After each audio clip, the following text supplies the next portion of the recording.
ഇനി പേരക്ക പൊട്ടിച്ചാലോ? ഇവിടെ പേരക്കുണ്ട്.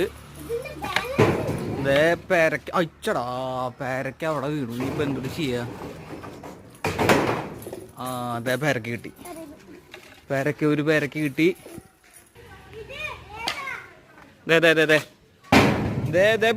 പിടിച്ചോ. അതെ അടുത്തത് വീണിൽ ആദ്യം പോയി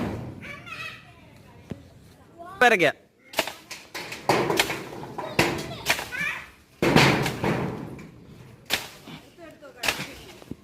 എത്ര പേർക്ക് കിട്ടി? കൊറേ പേർക്ക് കിട്ടിയില്ലേ? എന്തുട്ടാ ഇതെന്തുട്ടാന്നറിയോ? ഇതെന്താന്നറിയില്ല. അത് അമ്മ പറഞ്ഞു തന്നതല്ലേ, ഇതെന്താന്നറിയില്ല എന്ന് പറയാനായിട്ട്. ഇത് ജാതി.